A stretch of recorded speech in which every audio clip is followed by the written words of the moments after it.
Bonjour et bienvenue à tous. Dans cette nouvelle vidéo de ma playlist de passer le concours des programmeurs du MINFOPA, ministère de la fonction publique et de la réforme administrative au Cameroun, nous allons aborder les exercices de réseau et système d'exploitation de la session de 2018 du dit concours. Dans cette épreuve, il sera question d'aborder uniquement l'exercice car qui concerne l'agressage IP. Bon, j'avais déjà fait une vidéo concernant l'agressage IP de l'épreuve de 2021 du dit concours. Et dans cet exercice, nous allons précisément voir comment évaluer l'agresse de réseau, la plus petite agresse utilisable, l'agresse de broadcast, la plus grande agresse utilisable, ainsi que les définitions des différents termes en ce qui concerne l'agressage IP. L'exercice, il est là, comme vous pouvez le voir. On vous donne une adresse classe C 193.52.80.0 avec un masque de classe C 3 x 255.0.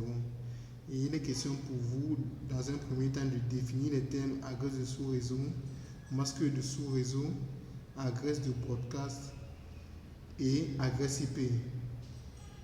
En ce qui concerne l'adresse de sous-réseau, vous voyez ça simplement comme l'immatriculation qu'on va donner à un sous-réseau afin de le distinguer d'un autre. En ce qui concerne le masque de sous-réseau, c'est la notation que vous voyez juste là, donc avec les 255.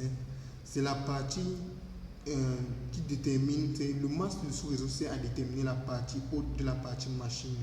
C'est un ensemble de 1 en binaire. En ce qui concerne l'adresse de broadcast, c'est l'adresse qui permet d'envoyer des messages à toutes les machines d'un réseau. Donc, on l'obtient généralement en mettant tous les bits de la partie machine à 1. En ce qui concerne l'adresse IP, c'est l'immatriculation qu'on va donner à une machine dans un réseau. Elle a généralement deux versions, sa version IPv4 et sa version IPv6. Donc, dans sa version IPv4, elle est composée de 32 bits de 4 octets. Donc, 32 bits de 4 octets, chaque octet va représenter 8 bits. Bon, nous allons continuer ainsi dans la deuxième partie où on va compléter un tableau. J'avais déjà quand même fait des exercices au préalable, mais nous allons faire ça ensemble afin de pouvoir voir comment ça se passe réellement.